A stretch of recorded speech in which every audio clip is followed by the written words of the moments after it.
The three visitors. The Lord appeared to Abraham near the great trees of Mamre while he was sitting at the entrance to his tent in the heat of the day.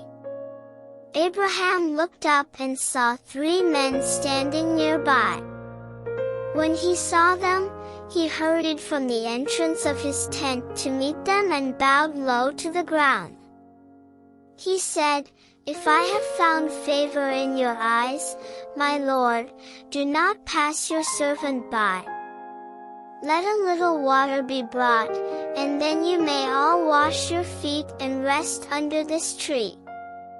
Let me get you something to eat, so you can be refreshed and then go on your way, now that you have come to your servant." "Very well," they answered, "do as you say." So Abraham hurried into the tent to Sarah. "Quick," he said, "get 3 seahs of the finest flour and knead it and bake some bread." Then he ran to the herd and selected a choice, tender calf and gave it to a servant, who hurried to prepare it. He then brought some curds and milk and the calf that had been prepared, and set these before them. While they ate, he stood near them under a tree. "Where is your wife Sarah?" they asked him.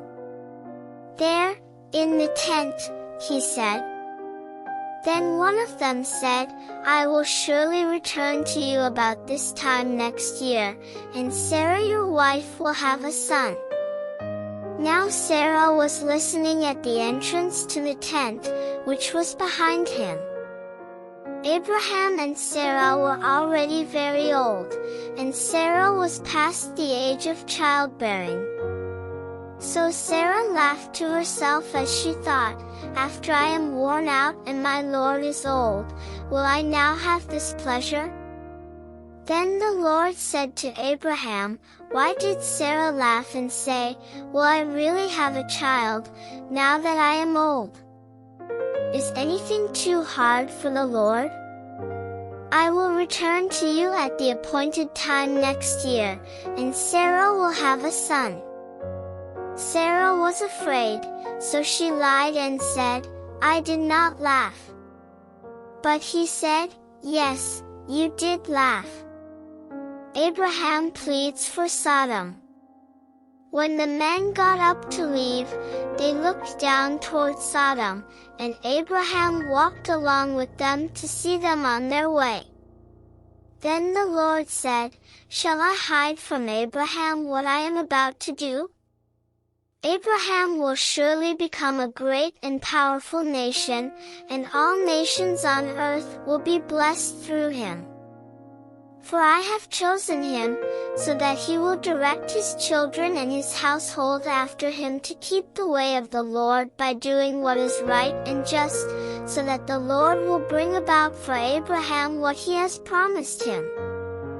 Then the Lord said, "The outcry against Sodom and Gomorrah is so great and their sin so grievous, that I will go down and see if what they have done is as bad as the outcry that has reached me. If not, I will know." The men turned away and went toward Sodom, but Abraham remained standing before the Lord. Then Abraham approached him and said, "Will you sweep away the righteous with the wicked? What if there are 50 righteous people in the city? Will you really sweep it away and not spare the place for the sake of the 50 righteous people in it? Far be it from you to do such a thing, to kill the righteous with the wicked, treating the righteous and the wicked alike. Far be it from you. Will not the judge of all the earth do right?" The Lord said, "If I find 50 righteous people in the city of Sodom, I will spare the whole place for their sake." Then Abraham spoke up again, "Now that I have been so bold as to speak to the Lord, though I am nothing but dust and ashes, what if the number of the righteous is 5 less than 50? Will you destroy the whole city for lack of 5 people?